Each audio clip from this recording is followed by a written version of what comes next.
Hello and welcome to, I know you're blind, but you gotta see this. This is going to be a panel discussion on Adam Curtis's latest recent series, I Can't Get You Out of my head. Based on the takes its name from the Kylie Minogue song. It was originally going to be called, what's it going to be called? I'm not going to get into that. Anyway, I'll quickly introduce the panelists. We have Professor Helena Sheehan, who I'm just going to say everyone's brilliant. Professor Helena Sheehan, who's brilliant. C. Derrick Varn, who's brilliant. Dr. Francis Halsall, who's brilliant. And Rachel Dwyer, who's brilliant. To kick us off, I'm going to ask a nice, friendly pop quiz question suitable to the times. What was the last news story that made you drop your jaw? I'll start, and I will pick Marine Le Pen being told by Minister Macron that she was too soft on the Islamic radicals. So, who wants to go? That's it. I'm not going to comment on that. I think it speaks for itself. I'd have to think longer and harder for a better answer, but a recent one is like just the third wave of the pandemic here in Ireland, and the statistic that we had more cases in January than in the whole of 2020. Wow, I didn't know that. Yeah. Did hear one that said Hanoi, with a population of something like 7 million, had fewer cases of COVID than Sligo. Wow, that's something. I'm currently based in Sligo, so I don't know if my jaw dropped, but I guess a news story I've been following or was following recently was GameStop. So I don't know if people are familiar with that in the States, but I don't know, it was one of the only kind of things that got through this month that I was kind of, engaged with. So, I guess there's a company, GameStop, that they sold secondhand games and things like that. So their share price has been dropping exponentially over the last decade, and various traders were sort of were forming a short squeeze on GameStop. So basically betting that the share price was going to drop, and there was this sort of Reddit, I guess, inspired activism from day traders to kind of progressively swarm, engage in these kinds of swarm behaviors to drive the share price up as a kind of a revenge capitalism, I guess. And I just got really interested in that, and I was particularly interested in the kind of swarm behaviors happening around that, particularly because that's the kind of behavior I guess you've seen that sort of behavior around Bitcoin, where the value of Bitcoin doesn't matter so much as the kinds of network effects or swarm activities around that. And then you started to see those kinds of activities happening, I suppose, around real shares. And I guess I'm kind of interested in what's happening there. Yeah. Long answer. Cool. No, great. I'm sure we'll probably get to that later because it's very on topic. Yeah. Francis, Derrick, you got one? Mine's a little shameful just because I shouldn't really be paying attention to it, but because I don't live in Scotland, but the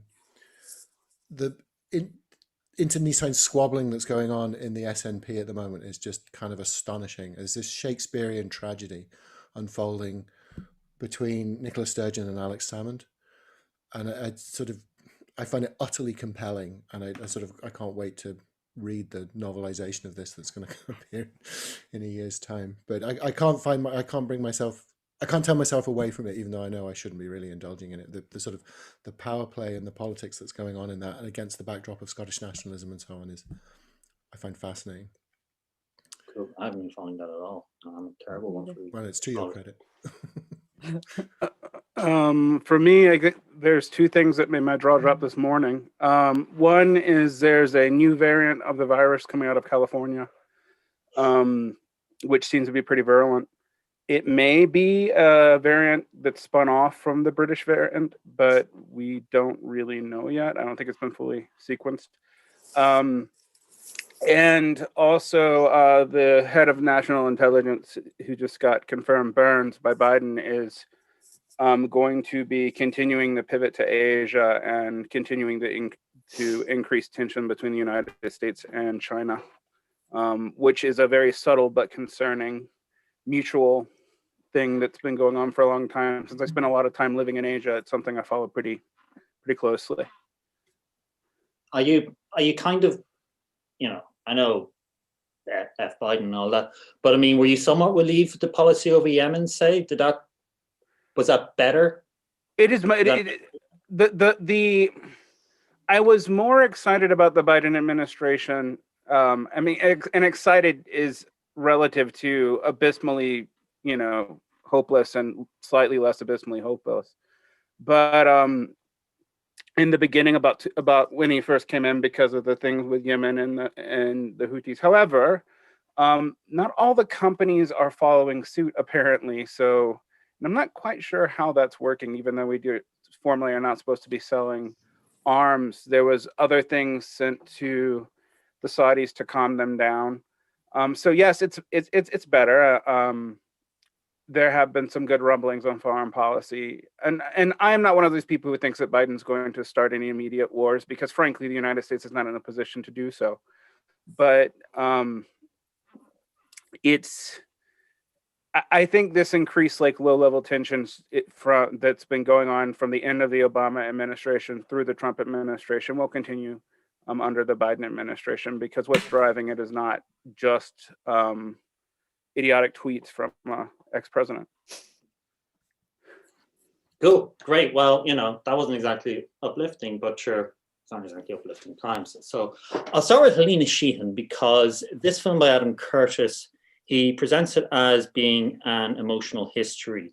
He talks about the various threads of the life he's depicting as kind of leading into the grand river that are the various turbulent forces that are constricting our freedom in that.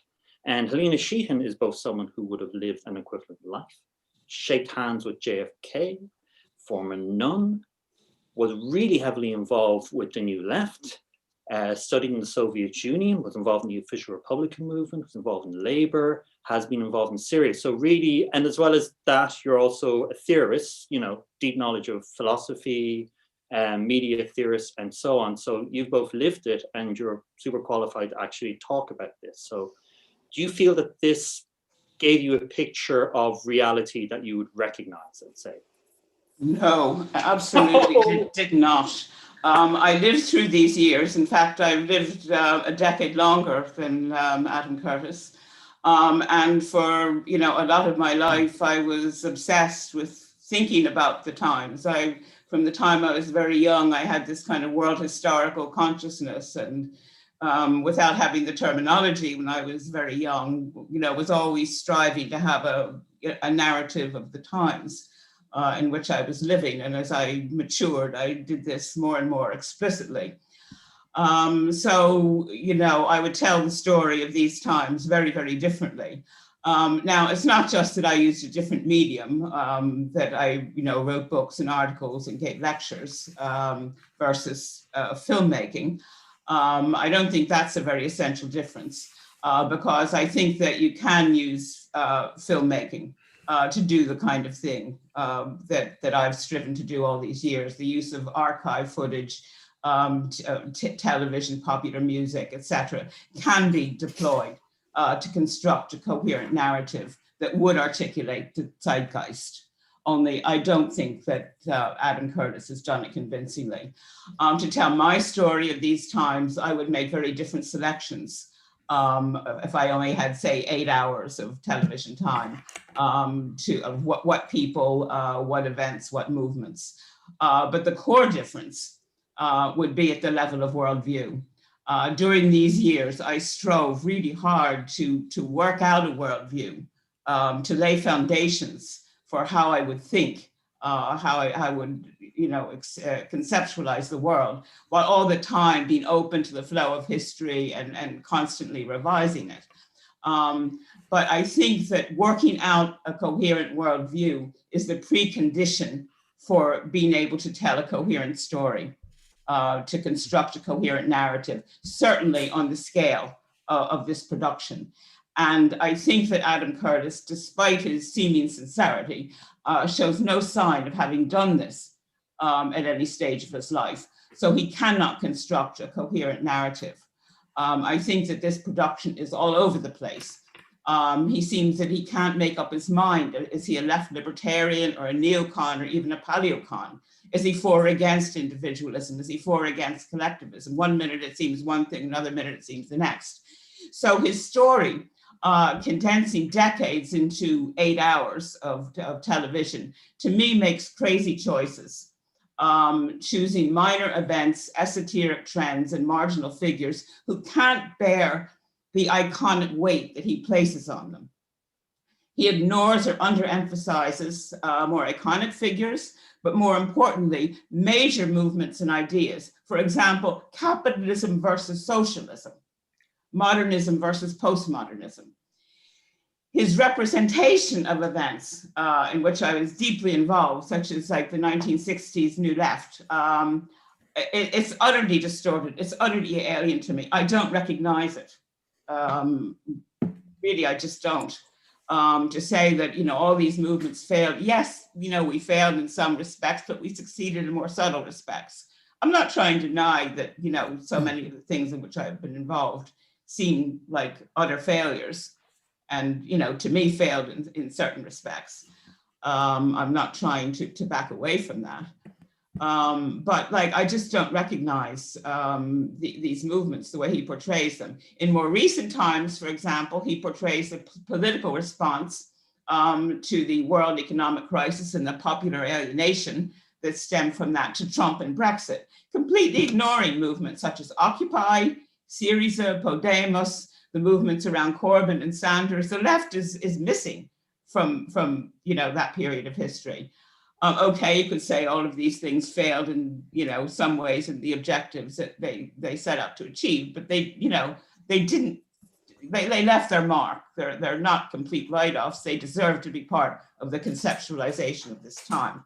Now, I think he does raise important questions. He makes some valid points, but it's just too scattershot. He constantly jumps from one thing to another without an adequate analysis. And every valid fact, every partial insight is steered into a blind alley. Every bit of sense gets mixed up with all kinds of nonsense until it crashes into a cul-de-sac. I found it very frustrating to watch. Now, I think the key problem in all of this is actually in the opening and closing quote from David Graeber, whom I respect in many ways, but like I disagree on this. He says, the ultimate truth of the world is it is something we make and could just as easily make differently. Well, yes and no, but really no, because it fails to comprehend forces of history and the relation of socio-historical forces to individual will. This is insofar as there's anything coherent here, it's a voluntarist conception of history. Jiang Chang was a powerful figure, and she actually was an iconic figure in her way, but she did not make the Cultural Revolution happen in China. There were complex forces in motion. Financialization was not created by Nixon or by accident. There were systemic processes in motion. This is a really key point that I want to make. So I think that a more astute conceptualization of personality to history, that is the Marxist position, that we make history, but not in conditions of our own making. Yes, we're the creators of history, but we're also the creatures of history. And unless you grasp both of those things at the same time and the interaction between those things, you can't understand any of this. So the bottom line is that the most basic criterion that I bring to bear in judging any book, any lecture, any film, any documentary series is this. Does it bring clarity to the vast complexity of the terrain, or does it add to the clutter? And this series, while it attempts to bring clarity, it fails and it adds to the clutter of the world. And I regret to say that. So, and then at the end, his conclusion is upbeat, but like it's totally unwarranted by anything he's put forward. His version of the past presents an obstacle to any vision of the future. Especially with such obfuscating pronouncements that left and right are irrelevant. Now, I know, you know, what's left and right are more complex than they ever were. And yes, as I admit, many of the many of the projects, many of the parties, many of the movements to which I've devoted my life have failed in many respects, if you want to flatten everything out that way. But I mean, what could I have done with my life that was, really any better? What should I have done with my life, if I didn't devote myself to trying to work out a clear worldview, and to, when I was faced with the question, for example, of, socialism or barbarism, I decided not to choose barbarism, although barbarism is pretty much what I got, whether I chose it or not. And today, by the way, I think that's still true, although today it's kind of been updated under the impact of climate chaos to say socialism or extinction. So I still believe, with all the complications, I still have a vision of the future that he doesn't have. And it's based on a critique of capitalism. It's a vision of socialism. Now, I think it's got very complicated to think how we get from here to there. But I just don't see what else there is to do. And unless we stop basking in intellectual obfuscation and political chaos and moral failure of nerve, I think we have no chance. And Adam Curtis, whatever he intends, I think stands in the way. So I'm sorry to be so negative, because no, don't be sorry at all. That's brilliant. I think that's something that needs to. I think that's something someone like me kind of needs to hear, to be perfectly honest. Because I'm not a deep political person. I read a bit of naked capitalism every day, but I don't read enough. I'm kind of ignorant. I see something like this, and it's the first time I'm encountering these things, and it's important to actually hear someone just tell me, this is actually wrong and a load of bullshit. So thanks. What's coming next? Well, I just had a question actually for you and Francis, not to take your job away from you, Seanán, but I had that same feeling that Helena's saying, where it's, there's no clarity, there's this kind of clutter, in terms of how it's being produced. It made me think of something like computational aesthetics now, where you've artists, working with massive data sets and trying to find, various kinds of connections or sense within that. And I wondered, did you guys, I suppose, as, people who are engaged in like visual cultures or aesthetics, did you feel like that there's a sense that the kind of form, that kind of cluttered form, is making some kind of commentary, or is it just, it's just kind of badly put together? I don't know. Does that make sense? It does. I find formal qualities really interesting and useful here, because I think that's where it becomes kind of lacking. That if you sort of judge this according to the kind of the documentary form, right, it's lacking, it's sloppy, there's all sorts of problems with it, right? If you judge it according to the form of entertainment, it's lousy. It's like 6 hours long. I find it kind of dementing. There is no narrative there. It's not 8 hours. 8 hours. Sorry, that last one is 2 hours long. Yeah, it's just so it's not entertainment. And given that it's flirting with the logics and the styles of entertainment, I think that's fair to say. Does it match up, right? And if you judge it according to the form of propaganda, again, it doesn't quite match up insofar as it just seems to be a kind of Jeremiad against things not being what they used to be, or something like that. Even if you judge it according to the logic of certain kind of arts, and there is a kind of set of practices that you can refer that to, that you'd find in video art and film art. Somebody like Mark Leckey, for example, uses similar techniques of montage, etc. But again, as a formalist, I'm going to go, actually, no, it's not quite good enough. Like, it doesn't quite work for me as something that would be an installation, or to make a really dumb and base point. Like, I don't like it. Like, I don't think that's particularly aesthetically strong enough, right? And this is all coming back to your idea of form, right? And then something that Seanán said was really helpful for me, actually, in your little video, Seanán, which was, I thought you managed to do in that little thing something that was far tighter when you were describing what your own piece was trying to do. And that is that actually what this thing is a kind of a mechanism for thinking. And then it reminded me more of something like Kenneth Anger or something like that, where you've got a filmmaker who's actually trying to enact a magical rite through film. He's actually trying to do something. However, if it is a mechanism for thinking, it's not a type of thinking I want to do right now. it's confused and muddled and kind of it's sort of, it's not a place I want to be. So I found form really a helpful way into this. Maybe it's because my background is art history and so on, and I found it sort of lacking and wanting in all of those sort of forums. In those domains, I should say. Sorry. Formally speaking, to me, what it is most analogous to is a conspiracy video on YouTube. Exactly.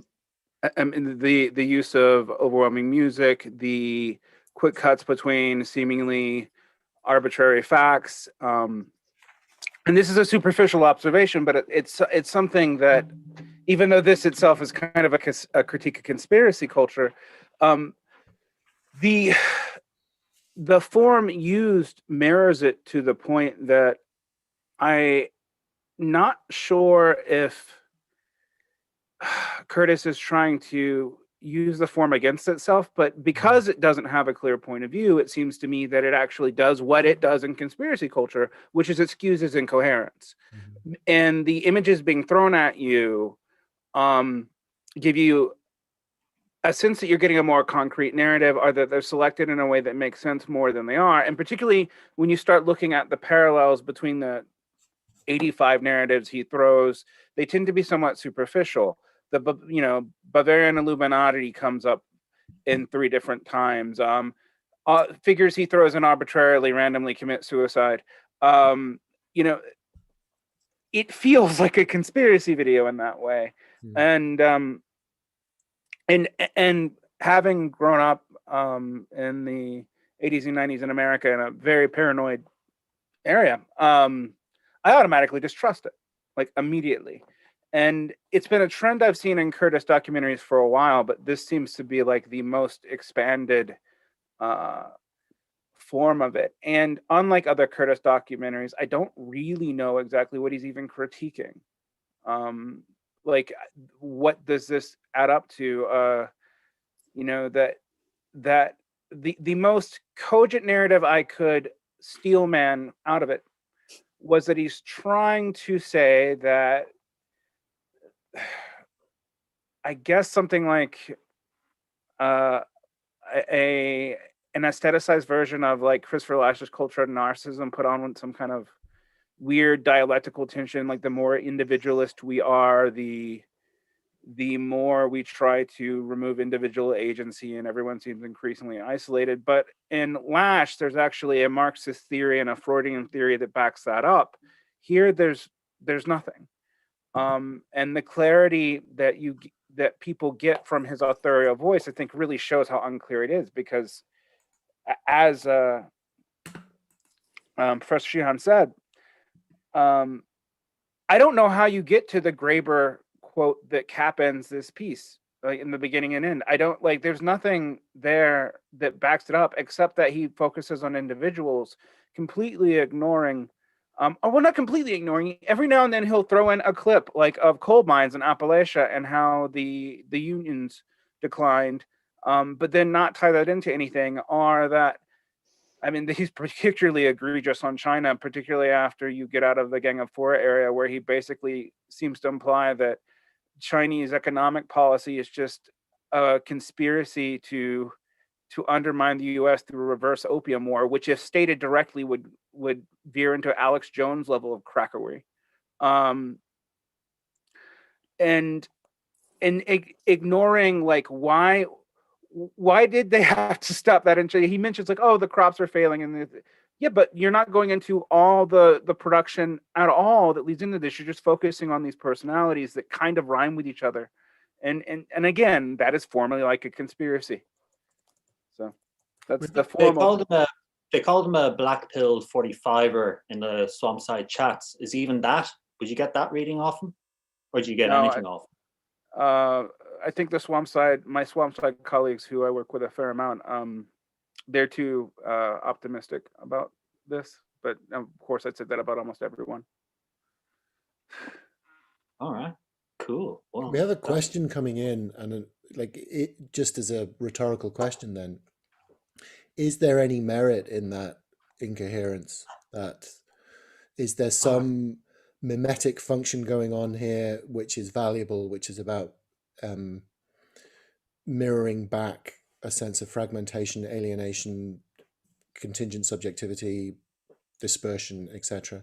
I'm not sure I believe that myself, but okay, I'll take on That was sort of I'll take on the defense, because people are going to want someone to try and kind of defend this. Okay, so firstly, vested interest. I didn't want to put 4 people I like through something they wouldn't enjoy for 8 hours. So that's one thing. Second thing is, I felt, at least because I've never encountered a lot of these stories before, you know? And I think he is at least trying to say something to the human spirit, and maybe it's a naive point, but he's trying to show adversity or people imagining something, and maybe it's not a story tied to reality, but maybe it can be kind of a myth for people who might not be exposed to it. So in a sense, right, this is a very technocratic society, okay? Everyone's super specialized, yeah? So you have all these dispersed people who would have a very narrow view of society. So something like this that gives you a kind of pluralistic, scatteristic attempt to do a 19th century novel type thing could be like a basic bitch version of a humanities degree or something like that. And maybe that could be something useful, even if it's total nonsense. It could at least expose people to the ideas that, okay, you know, these people who I've never heard of, they actually have human stories behind them, and so on and so forth. I think it kind of did play to his strengths, because I think he's gotten quite sentimental. I feel the leaps in a lot of the more recent ones were incoherent, and I thought at least this, because it was kind of fragmented and he threw it into something, that it was better than that. I did like it. I enjoyed it. I kind of wanted to enjoy it, you know? I wanted to kind of just, you know, I just want to feel something that makes me think there's some kind of reality out there, or there's some kind of thing going on. And then, right, yeah, we've got a job to do. You know, maybe that is trite, but, you know. But I see that to me is a problem there, that if you think about this in terms of art, he's sort of moved beyond his Baroque phase into his sort of Rococo phase now. He's just referring to himself, and he's just referring to his own stylistic tics. And it's that kind of self-referentialness which has actually uncoupled it from a kind of a deeper analysis to me. Because if it's going to be an analysis of systems, or which is obviously the thing that I'm into, right? Like, you're going to look for deeper patterns. You're going to look for isomorphisms. You're going to look for some kind of underlying structures, patterns, and so on, which is what I found interesting, what you had to say about Christopher Alexander here, right? You're looking for some underlying principles, which may or may not be human, right? But you're looking for isomorphic processes, right? And because it sort of stays within itself and within its own logic, it's uncoupled itself from any further connection to anything deeper, would be my sort of problem with it. It just always stays on surface. Okay. Shut down the conversation. I don't know. I don't really have anything to say more than that to defend it. I like the choice of music and things like that. But that's kind of trite, you know. I'm glad to be kind of disabused of fact. And I've never really encountered a proper critique of it like that. Like, usually the critiques are kind of thin. They point to the style and that, and because he uses a certain type of voice and certain type of visual, that kind of negates it. To me, I don't know. Like, I said it in my Q&A the other day, but I kind of have an affection to him because it was one of these kind of early things I read about, and it was like, you know, you don't read about these things in the general narrative. You know, Ireland is quite a parochial country anyway. And you kind of read The Guardian and you say, this is someone who's talking about the idea of selfishness, yada, yada, and the century to self. And you watch it, and it does get you kind of ticking in that direction and realizing, you know, there's, you know what I mean, that this meta narrative about us is constructed and it's not in our interest. And you sense that, but you don't ever get that said to you because, you know, the media and these structures that speak to us, particularly in the age before the internet, were bought and compromised, and there's no other way of getting at it. So maybe I do have a sentimental attachment to it, you know. Like the line about Napoleon, and, you know, if you want to understand someone, find out what they were like. A lot of the reviews, by the way, are very positive. The Guardian thought it was brilliant and exhilarating, and other reviews said it was a masterpiece, and it is getting very good reviews. But no, I will say one thing in its favor is that it does attempt, you know, to be a grand narrative. And all through this period of postmodernism, where we were told that grand narratives were out, I was battling against that, saying, no, you never have a sort of completed grand narrative where, you have everything there, everything in place. But I think, to be striving all of the time to tell the biggest and best story you can on some kind of, on a big scale was a meaningful, important thing to do that oughtn't to be lost. And I'll give him credit that I think it was a sincere attempt to tell the story of the times. It's just that he's too confused to do it well. But I think it is the sort of thing that should be done, and I think that that film can be used that way. I would like to see an 8-hour documentary film that use many of the same techniques, but had a more coherent narrative. And why do you think, is there any particular reason you think we don't get that then? I mean, if what he's doing is kind of so basic and straightforward, why isn't that kind of being done? Why isn't there? The reason why is that, the world has got so complex. He does say this, the world has got so complex. Can you, is it so big? Is it so complicated? Can you really know on that scale? I mean, it has got more difficult than it's ever been.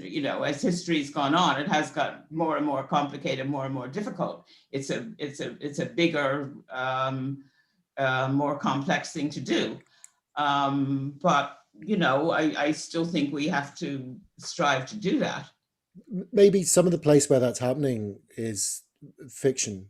Like, I think just because The Wire will do what you're The Wire is, I like The Wire quite a lot. Just because it contains all the reflections on all of these different systems which sort of humans sort of operate within. And maybe it has a sort of more of a power because it has removed some kind of burden of truth from it, so it's able to tell a different kind of truth and so on.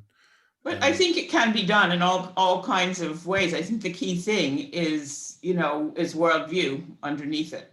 I think you need to work out a worldview to tell a coherent story on that kind of scale. I think The Wire worked very well. It doesn't exactly line up with my worldview 100%, but there was a coherent, sense of things at work there. I would kind of argue maybe in lieu of having a coherent worldview, one of the things that The Wire works is because it was based on the experience of people who had literally been in the departments for years, who'd worked the beat for years, and they had a library of real life experience and real life people that they could draw on. And it was almost like this deep knowledge of the world that these people were going to be living in would almost pull it towards reality, maybe in spite of the worldview of someone like David Simon, who, I don't know, he's kind of leftish, center-ish. I don't want to get into that. No, he's left to center, but I think the fact that it came from journalism as opposed to from, directly from Hollywood was, a factor which made it more grounded. Although I think The Wire is a good example. I would like to point out that The Wire is a decade and a half old. Mm-hmm. So it is true that we're not getting a lot of it right now at all. I mean, even in terms of pastiche media, it comments on radical things for all the talk in America. And I'm and a lot of my complaints about this is the conflation of America and UK. I can't speak to the British experience very much. It's one of the places I've never even been. But I can speak to the American experience a lot. And I just, for example, when I watched this with a group of radicals here, and we talked about it, COVID, we couldn't be together, but the depiction of the Panthers and of Black gang culture actually struck a lot of us as racist. I'm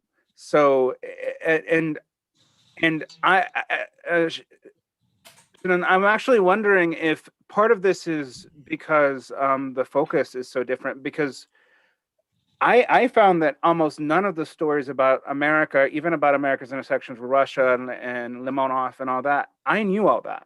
And that's not just,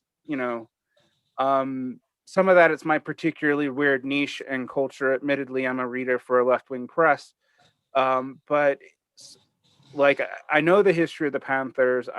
In fact, I got mad at Curtis for like really effectively distorting it by his selections, and tying it into Tupac Shakur, and then even misrepresenting that.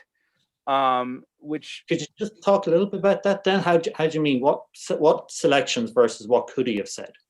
Well, okay, so if you wanted to tie in, for example, the relationship between the Panthers and gang culture, if you and actually have been fair to the development of how gang cultures actually develop, the Crips, which is a famous Western gang, actually developed as initially a kind of lumpen relief group, from someone inspired by the Panthers, who was executed about 10 years ago. And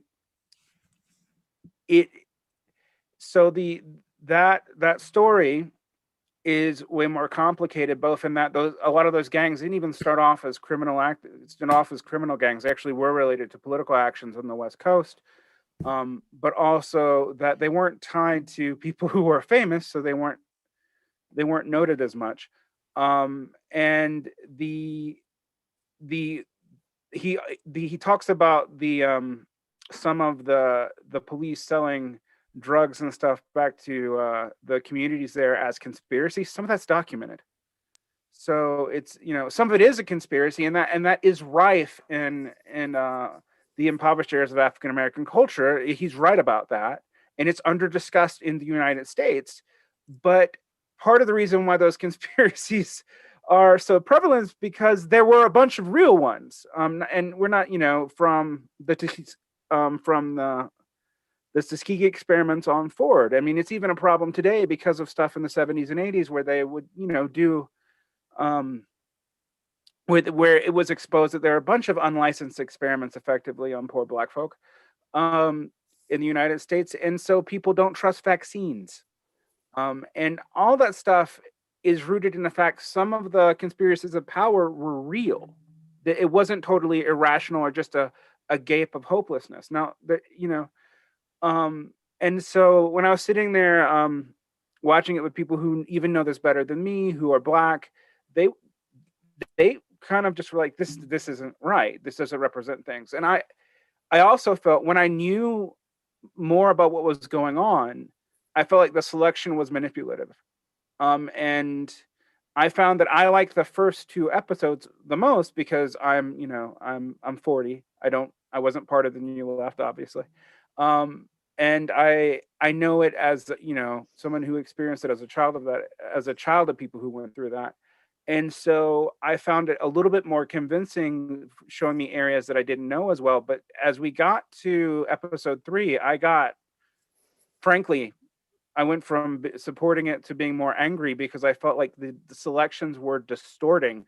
I'm also from Georgia, and my family's from Appalachia, and like I know that history, and like it being summed up in 15 minutes as automation causing extreme poverty, move on.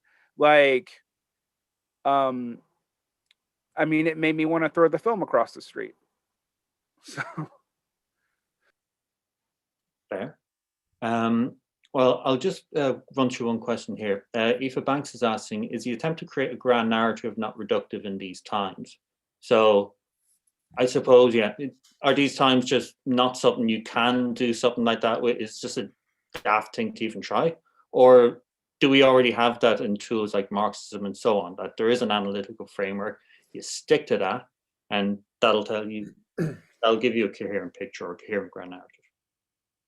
Well, there is, you can't take, Marxist texts off the shelf and get a narrative of these times. It's a way of thinking. It's a coherent way of thinking, for example, about the relationship of individual will to historical processes that, I would employ in, watching the news every day and,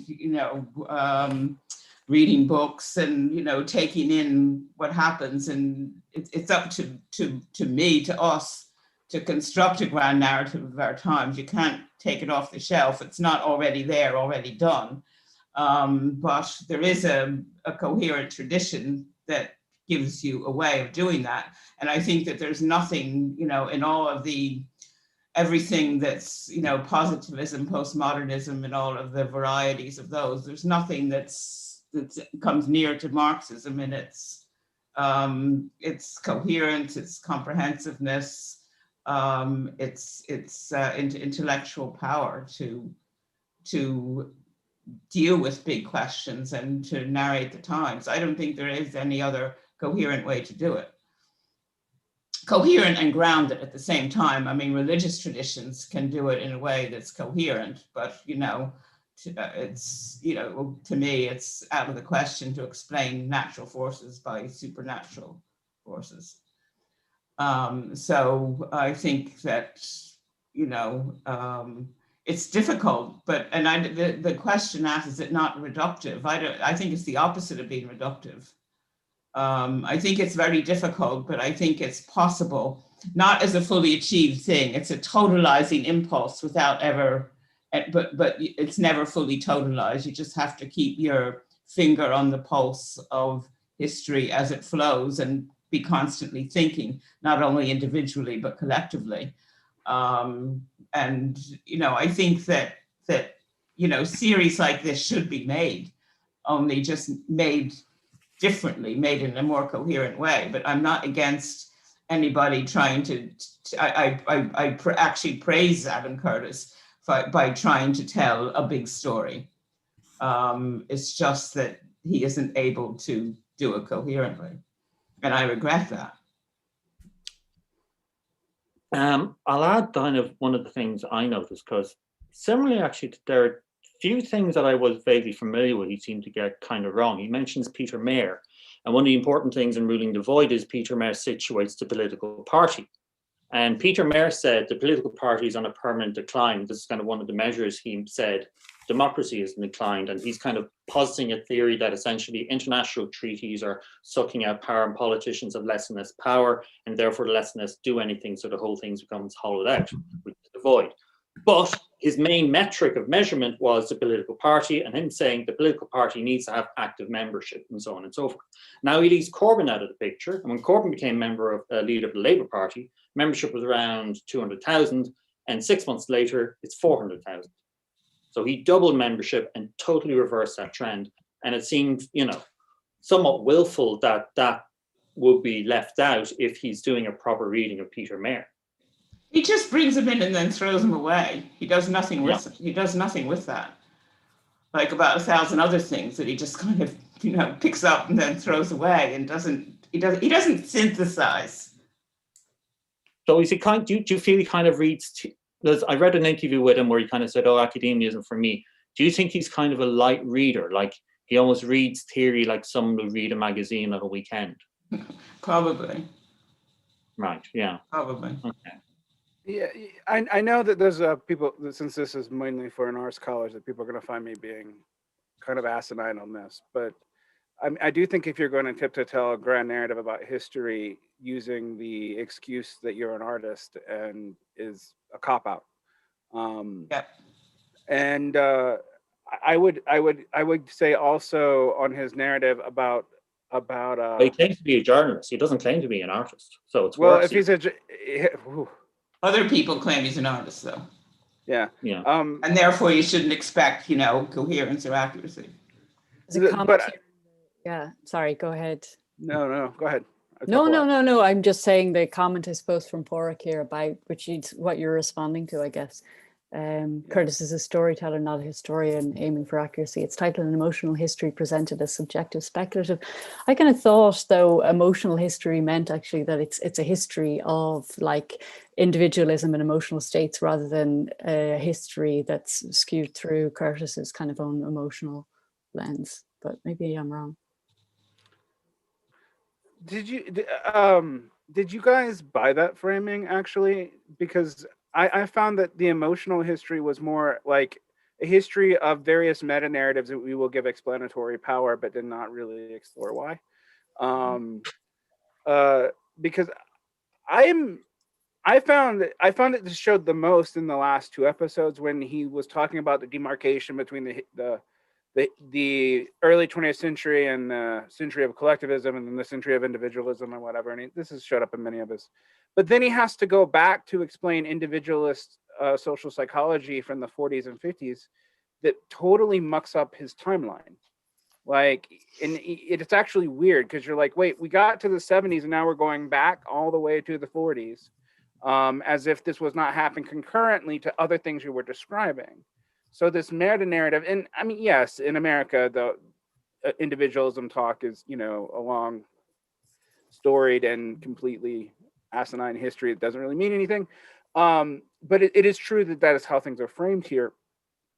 It's also like interesting, and again, this picks up on Professor Sheehan's point, that like why there was a push for suburbanization, why, you know, what happened to the unions outside of the coal mining industry, why was there ever a union that, like, each of those questions weren't answered, but you would be given just enough to think that he was kind of addressing it.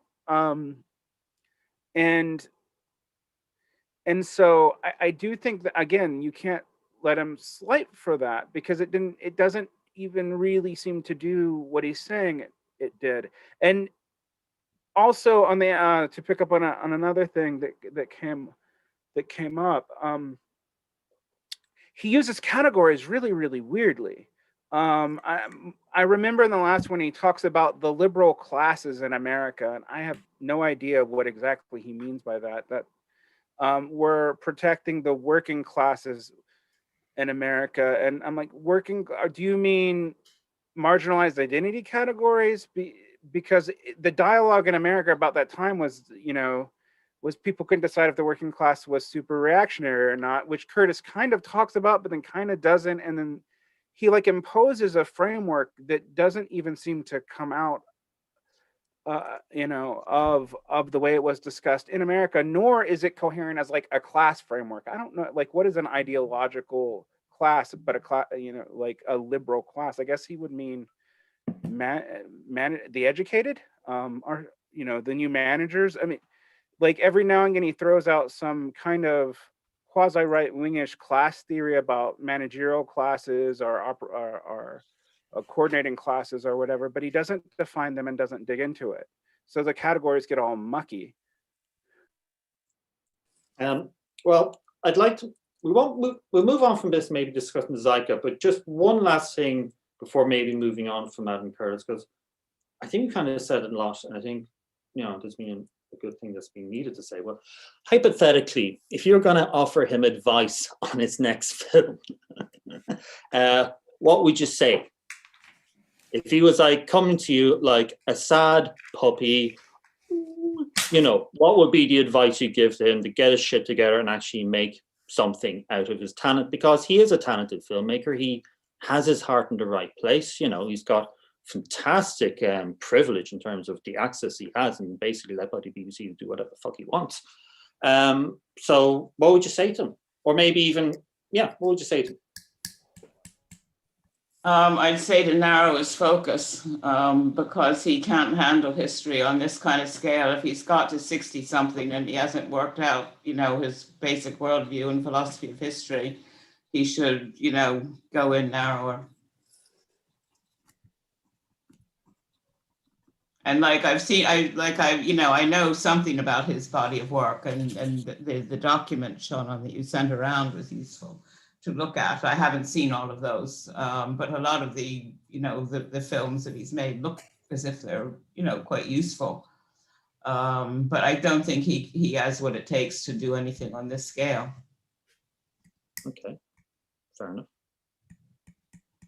Anyone else want to go? Pat in the head, paternalistic advice, just stop making fucking films. He could play. He needs to play faster or slower, right? So absolutely what Helena had said, like more focus, more structure, or go the other way, like it just accelerate it, and then move it into what? Well, move it into a space of art where his criteria of kind of success would be slightly different, right? And his criteria of validity he could sort of let go of. Like we're sort of critiquing him for not presenting coherent narratives and not being true and for not being sort of thinking correctly, and there's a sort of a tacit critique of his politics. One wouldn't level some of those criticisms at a different type of work of art. I'm not saying that gives him a get out clause, but he's in a sort of an awkward space at the moment. And that's what I mean. Like, you can go one way or the other.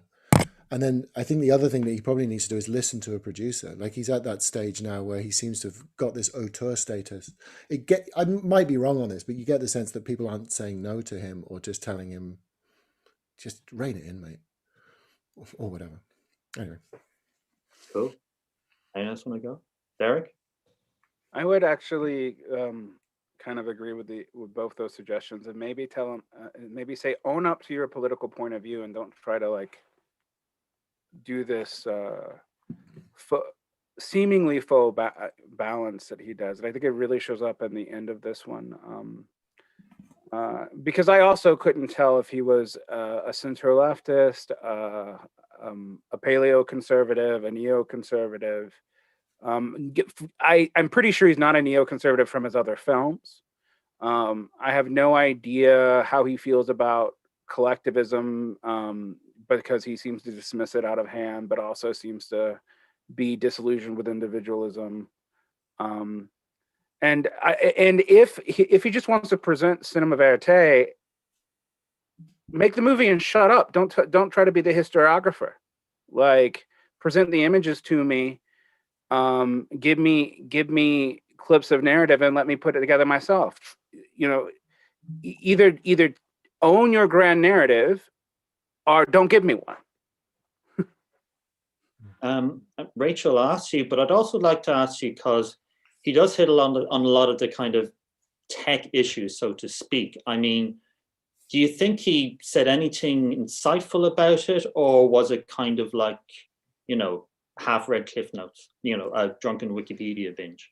I was keeping my mouth shut because I felt like you'd had such a kind of rant against Adam Curtis that maybe you didn't want. And another thing, but I wasn't convinced, to be honest, by the way he's representing algorithmic governance. Even though I think it's kind of interesting, I guess the way it seemed to be put forward was, that we have this sort of void in, I suppose the Peter Mayer in episode 4, we have this sort of void of kind of political parties, and that algorithmic governance somehow emerges in the absence of kinds of democratic processes and emerges as in the presence of this overwhelming complexity that nobody can manage. And I don't know, he sort of makes little gestures towards this idea of algorithmic governance in earlier episodes, even though it only really comes to the fore maybe in the last episode. So you get sort of a discussion of Boole, for example, and Boolean logic in, I think, episode 3 or 4. And I kind of thought that, the history of algorithmic governance, there's a much kind of broader history there, and a much more interesting history than the one that he's maybe putting forward. Like, he's making connections, for example, between colonialism and this kind of rise of algorithmic governance, but then, uses Boole, where, like, I don't know, if you look at somebody like, you guys may have probably come across William Petty, and his ideas of political arithmetic, and Enlightenment thinkers like, I can't remember his, Nicholas de Condorcet, or, that you have these ideas of, governance, kind of removing the kind of messiness of rhetorical, debate and democracy, and replacing that with impartial numbers. And Petty's political arithmetic is instrumental in colonialism within Ireland. That there are these kind of key examples, I guess, of how those tie in. And instead he has some kind of throwaway idea about this is, algorithmic governance is the colonization of the mind or something. But so I don't know, I just thought that the kind of history you're getting isn't that interesting maybe there, and could have been a lot broader. And then, just maybe a little more nuanced, that, when you first get ideas, I suppose, around algorithmic governance, that's something that's supposed to kind of go alongside rational debate. And, at some point, I guess, around the time he's focusing on, around the rise of big data and machine learning, that you start to get this idea that these systems are kind of producing some new kind of epistemic space. They're producing, you know, a new idea of the real that's somehow beyond human cognition. So I thought that was kind of interesting that he's sort of engaging with those ideas.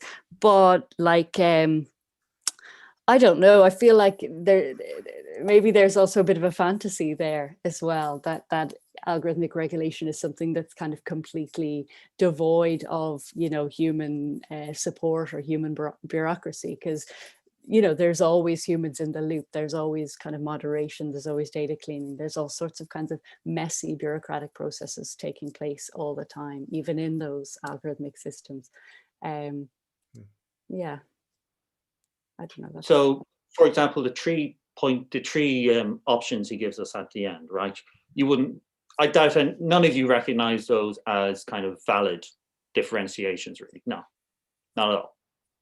Not even worth going over. I mean, is even the Chinese thing a reality, or is that just kind of reheated yellow peril? Like, is there really this system? Like, you know, the Chinese have this system and they're doing it harsher than we could possibly do it and all that. And there's a thing in the conspiracy circles, which is something along the lines of the American, whatever they are, they want to turn the US into China because they think the Chinese will have an advantage on AI because they can unilaterally say, you have to, you know, buy your toothpaste now from this AI thing, whereas you can't do that in America. But yeah, but no, it's nonsense. Okay, we'll move on. I want to ask Derrick about apocalyptics because I kind of sent it in the pre-email, but I do really like it. I didn't get it on Facebook when you were tagging me in it. I kind of feel like it's so dense. Like I did this reading on Instagram to get 1 or 2 readings, but I just feel like I had to read it to kind of get into it. You know what I mean? Like, and do it as an outward facing thing. But I really genuinely, not licking your arse, think that apocalyptics is probably the best example of art made about that moment. Like I've never read anything that really captured that strangeness and the dichotomy between so it's a poem basically, and it's a kind of melody of an experience on New Year's Eve 1999 to 2000 and watching the Twin Towers fall, and it just kind of, it captures that moment very beautifully. But I was also thinking, you know, that was a moment in the zeitgeist where there was a collectivity and people would experience together at the same time. And we're living in a space where these moments are very dispersed. Like, when did you first hear about COVID? And then when did you realize, oh, this is actually a thing? You know, and so I suppose with the challenge of making art in the zeitgeist at the moment and the fact that everything is so dispersed, would you have any thoughts about that? I'm actually, I wrote a book in the beginning of COVID, a poetry book that will be released in a New York press sometime. And I say sometime because COVID has kept pushing it back indefinitely. It was supposed to come out last year, even though I wrote it pretty quickly, which is the opposite of the poem and book you're talking about. I wrote that over like 15 years. I think that it's going to be a hard moment to capture because it is alienated, and the media spin on it is more, it's more cynically polarized. And I also think it's hard to capture, you know, all the other things going on. I mean, one of the things that about art is when you're both an artist and kind of a ad hoc political economist, those things are always kind of at tension with each other. And I don't know what I would have to say. I mean, I've actually written a lot about COVID, but I have no idea what I have to say about the collective experience of it. And so I think a lot of the art will seem a lot more individualistic because of basically material reasons. I mean, like people are more shut out, even if you're an essential worker and you have to go to work every day. And, you know, I live in Utah where that's nothing's shut down. Nothing's ever been shut down past the first month. It doesn't matter how high our numbers get. I think a lot of people that have not experienced that as a solidifying moment, even in the US, because in the US, our federated system has been probably the most federated under this. Each state has handled it incredibly differently. The lockdown rules are different from state to state and city to city. So it's been a highly fragmenting thing from an outside force in a way that, yes, I mean, 9/11 is, I mean, part of the point of that poem is that it was a kind of false collective experience. It was forced upon us. And COVID's, I guess, forced upon us too, but not by the media or any human agency other than how they mishandled it. Cool. I think that's it feels very differently here in Ireland than in America, especially someplace like Utah, I imagine. I think that it is a more communal experience. Since I'm home more than usual, I have talk radio on in the background all day when I'm preparing food or doing this or that. And you have this sense of the nation talking to itself. Now we have different points of view. Should we lock down more? Should we lock down less? But there's a kind of we that I think is more present here than it is in America. The rest of you think that? Well, you'd have the experience of it because you've experienced both countries. I mean, I grew up in America, but I've gone back and forth, but it's a long time since I lived there. I do have a sense of, you know, what different societies they were. I never saw America so clearly as I did when I began to live in Europe. If I never left America, I would never see it as clearly as I do, having lived out of it all these years. But on the other hand, I don't live there, and there are things you do know living there. what are those kind of things that came into clarity from being outside of America then? There's more of a we. That would be one thing, and I also found North America, in Europe, there's more of a we. Well, in Ireland at first. Oh yeah, sure. In Europe, I think that there's just. I think that Europe, it's a kind of a cliche, but I mean, Europe is more sophisticated. Just the sort of conversations you have in everyday life in a newsagent shop or waiters in restaurants anywhere in the world. And, you know, I mean, America has like some of the best universities in the world. And yet, you know, you have a presidential election and it gives you a choice between Trump and Biden. I mean, it's you know, it's incredible.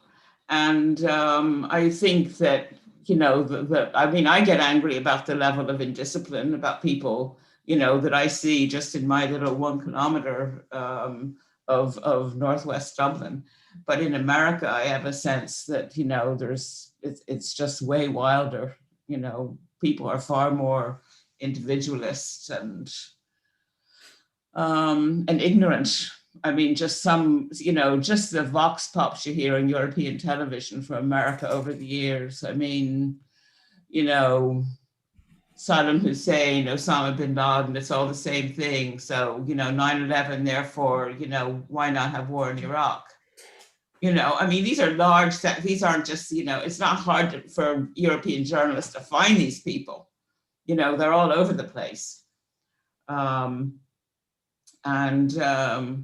It's, you know, but I just have a sense that, you know, of it being very different being there in Utah than here in Dublin. I spent 4 of my life outside of the United States, and so I agree with you that gives you a clarity.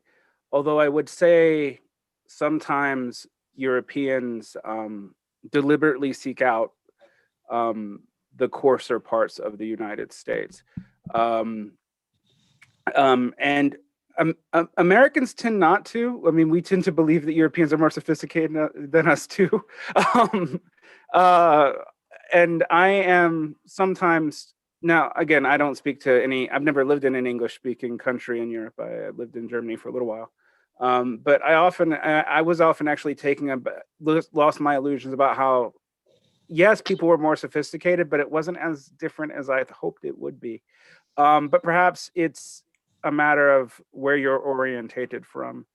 But yeah, I think one thing that's really important to remember about American cultural difference, I think maybe this is true everywhere, but it's pronounced in America. Like if I go to a shop here in Utah, we are all wearing masks. Like the mask mandates, like they were almost, there was 90% compliance before there were mandates, and it took a long time to get the mandates. But if you leave the city, it's no one is at all. And that the high difference between urban and suburban rural populations it's almost like a completely different planet sometimes. Is it increasing? Yes, it's getting worse. It is something that I think is driving a lot of the cultural tensions, and I mean, me being a vulgar Marxist, think there's economic reasons for it, but you know, and it's fair to say that the rural Americans would tend to be white, like it is whiter or not quite. Yes. Rural Americans tend to be right in most of the United States, except actually where I'm white, from. as in like white.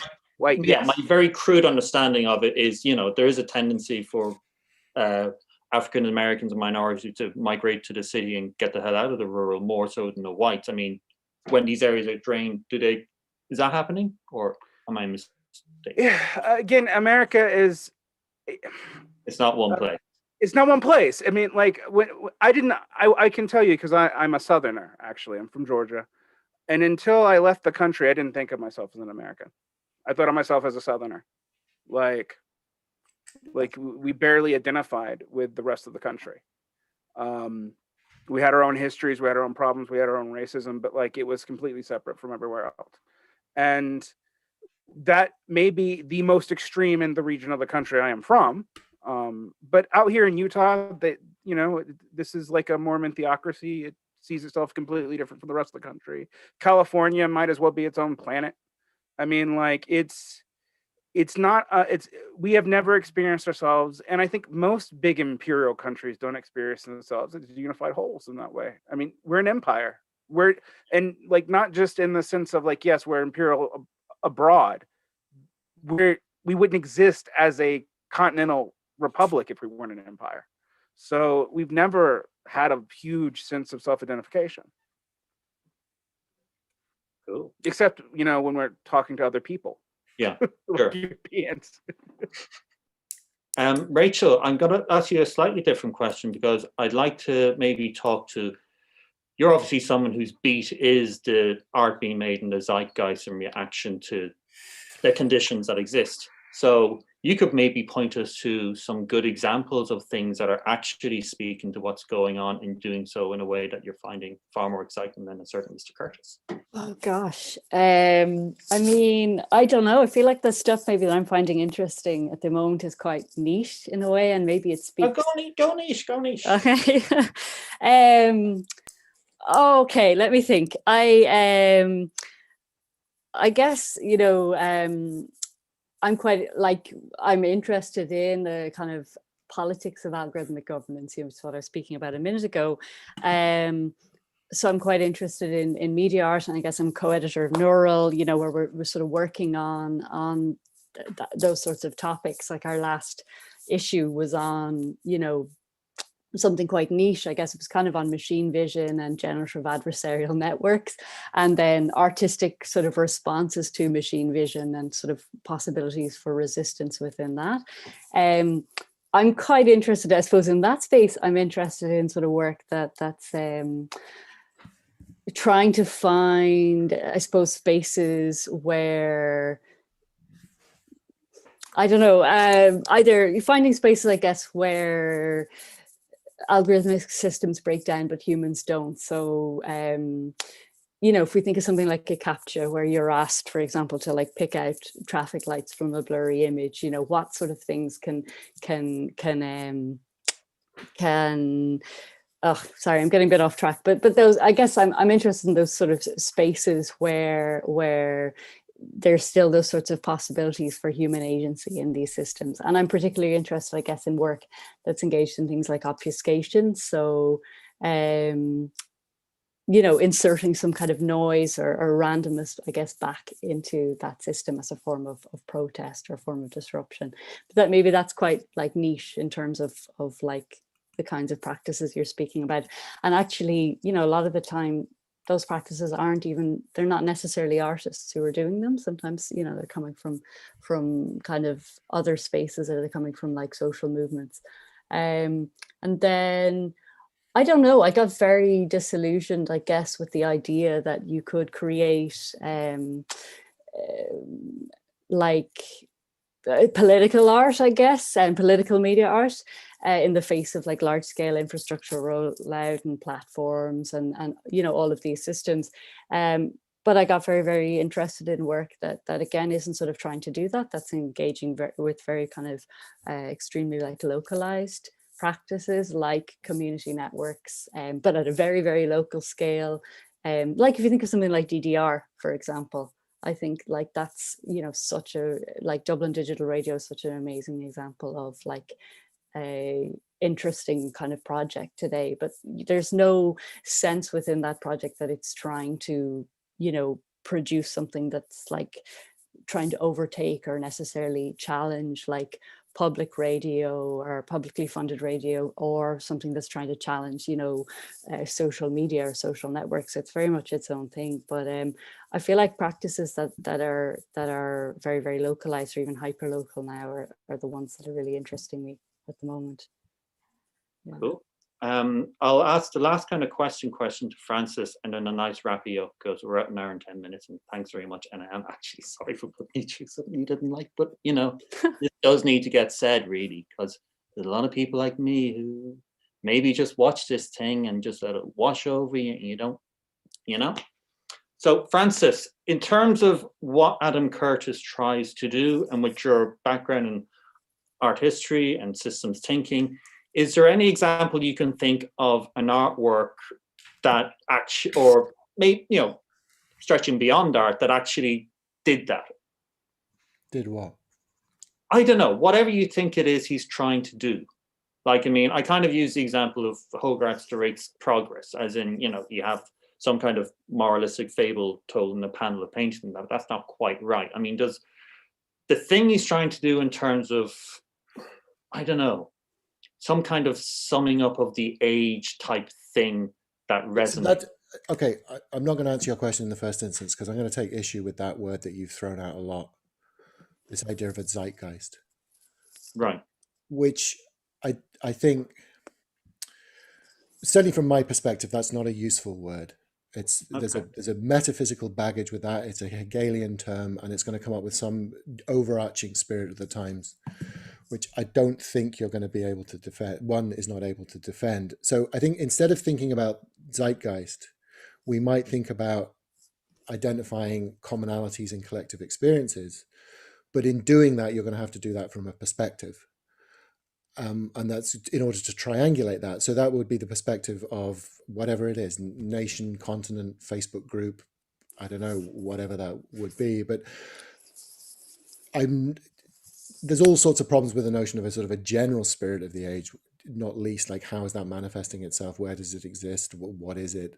And so on. So I would kind of replace that with some kind of notion of collective experience observed from a perspective. And then those perspectives themselves might be up for play, and there may be multiple perspectives on which to observe collectivities, be they local or global. So that didn't answer your question in the first instance. In terms of answering your question, I don't know what he's trying to do. And that comes back to the sort of the first point I'm trying to make, because I don't know where this sits. And I don't know where it sits within trying to tell a narrative. Well, I can give, I think I have some notion of what he's trying to do in terms of, like, there's an interview I read with him where he talks about focus groups from the Power of Nightmares. And so the Power of Nightmares is this one that tells a story about the dance between Al-Qaeda and American Defense Forces, and you know, yada, yada, yada, making each other, so to speak, very, very, very reductively. But he said the focus groups, the reaction from the focus groups was they didn't feel they were being told anything new, but they felt that the fact that they're being told this thing that they'd already known, but it was only put there, and they recognized and they realized, yeah, that is actually the case. It was like a suspicion they'd had because it was obviously a load of nonsense there and how people were taught about it, but being given that picture, so to speak, kind of clarified matters and, you know, gave them confidence or whatever you might say to think, right, yeah, that is a thing, yada, yada, yada. But I'm not sure. But this doesn't be judging him against his own intentions, right? Because I think there might be other criteria in play. That's why I mentioned whether we can judge this according to the forms of documentary, narrative, propaganda, art, etc. To some extent, what he intends it to mean is not really what's in play here. It's like how it's going to be subsequently interpreted. Right. And being generous, I'm trying to see some sort of mimetic logic in it that it tries to sort of mirror back some kind of conditions, but I'm struggling to see that. So I'm not answering your question. Sorry. Oh, okay, cool, fair enough. So I'll do a nicey, right. So I'll just ask people, what was the last thing you enjoyed? Like you sat down and you thought, that's great. You know, what was the last thing you experienced in terms of, I suppose, media or culture that kind of hit the spot? Has anyone read Leave the World Behind, by any chance? Anyone read this now? Oh, I just thought it was so good. What's his name? Rumi Aman, I think is his name. I'll look it up now. But it's set in the States. It's probably contemporary. It's kind of follows this couple who've gone on holidays and in the Hamptons, I think it's somewhere like that, like some kind of vacation spot that's not too far from New York. And they're in an Airbnb. And while they're there, there's a knock on the door and they open the door and it's sort of a black couple in their 60s who say that they're the owners of the Airbnb and that there's been a blackout in New York and that they're sort of anxious. You know, they were anxious and so they've come to their holiday house and they're hoping that they can stay there. And there's all sorts of weird suspicions then about, you know, that bring up, you know, issues around race and class at that particular moment in time. But then it kind of expands into this broader, like, you know, something terrible has happened. There's some kind of apocalypse that we don't really know a lot about. And it was just, it was just haunting. I don't know. I read that quite recently, maybe a week or two ago. I read Red Pill as well around the same time. I don't know, that kind of was coming into my head with the Adam Curtis. Has anyone read that? I read that in January. It's kind of about alt-right QAnon kind of tendencies. Has anyone heard of it? Or yeah, it's on my reading list. Okay, yeah, it's that was very good, and there's a big kind of rant in that about like the fallacy of the self that definitely made me think of Adam Curtis. So yeah, if people enjoyed Adam Curtis, I think you'd enjoy Red Pill, and it's got the same kind of fragmentary kind of jumping from, you know, one thing to the other. Yeah. Oh, I think I started that and then didn't do it for you. No. I think at this period of my life, if I get, you know, 10, 20, 30% into a book and I don't look forward to doing it again, no, I don't have to take an exam on it. There are other books in the world, yeah, you know. But the genre I most enjoy are TV drama. I mean, I've written a couple of books about TV drama, though not for a while, but I watch a lot of it. And novels. I always have a novel on the go. But it's been a while since there was one that I really wanted to, write a Facebook update as soon as I finished it. Although the next novel, the novel I'm going to read very soon, I think I might. You know this Vietnamese American? I know the one you're going to say. I think Viet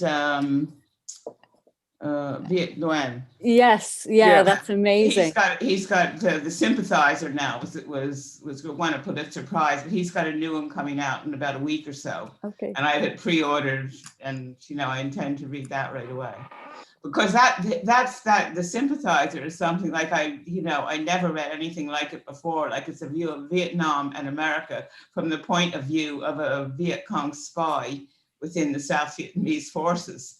I mean, whoever thought about what that kind of, flow of consciousness was like? And so I'm really, and I made Facebook friends with him since then. And like he's an academic that has very interesting factual works and Facebook updates, as well as novels. So that's the next one I'm going to read. I like the Neapolitans, the 4 Neapolitan novels. That's what I was Helena thinking of. Ferrante. Yeah. But like, if I was prepared for the question, I'd have other novels and TV dramas. There hasn't been an Irish television drama that was worth saying anything about in a long time. Family was good, the Roddy Doyle one from the 80s, 90s. Family. Do you remember the one, Our Family? It was kind of Family. That was good. Cross production, yeah, but there hasn't been one. Yeah, no, that was good. Yeah. There's one called Posterity, which was one day in Dublin from the point of view of of 4 different people who didn't know each other, but it was the one day and they just sort of tangentially, were in the same spaces at the same time.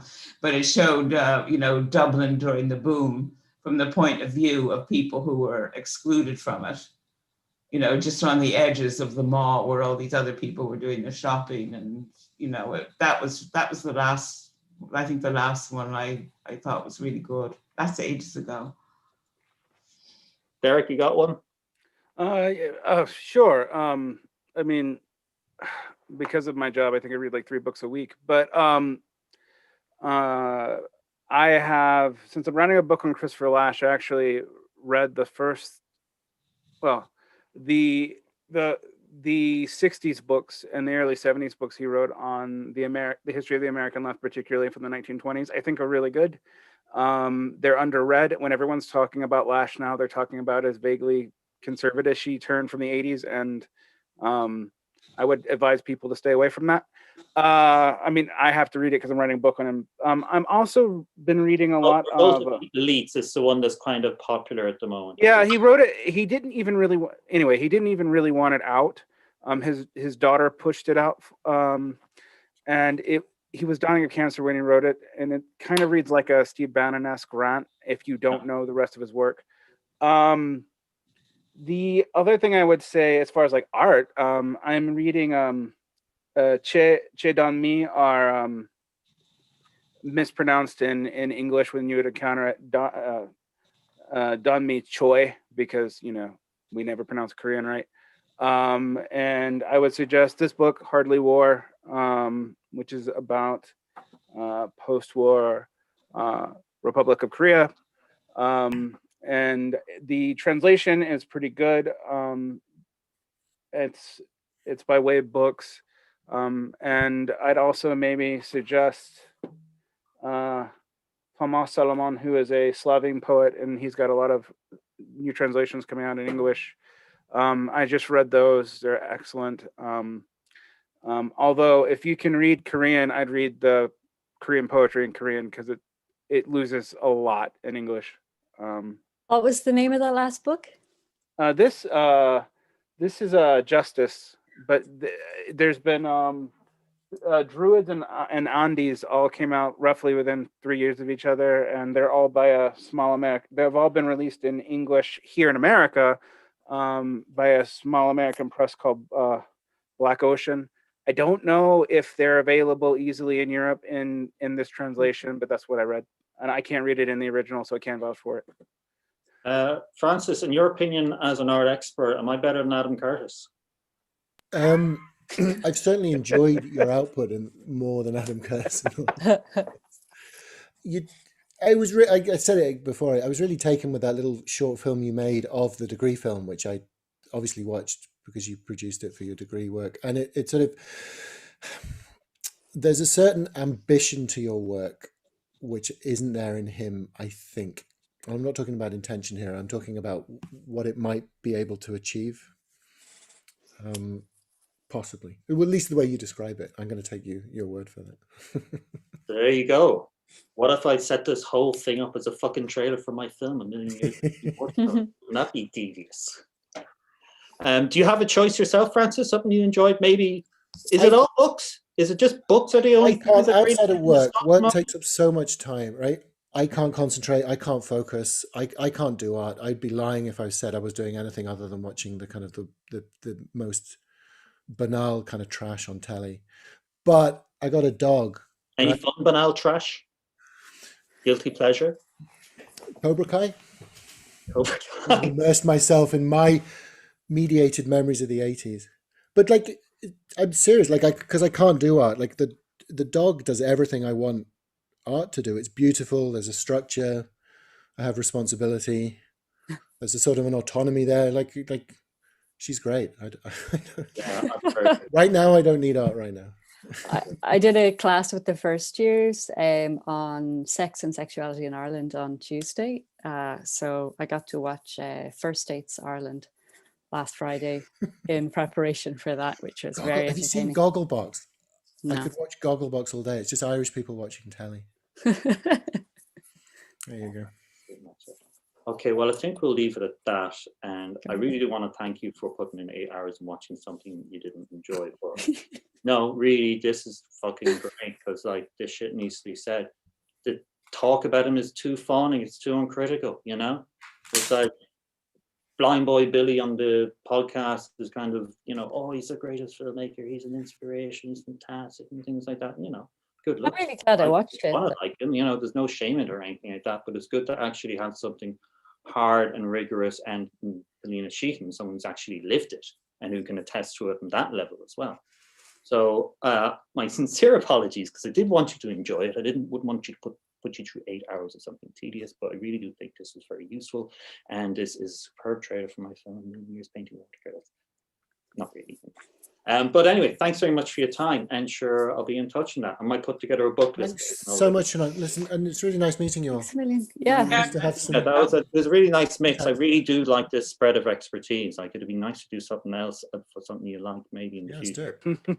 But I'll be rigorous about what I choose next time. Put it that way. Okay. Thanks very much. Dear folks. Thank you. Bye. Bye. Bye-bye.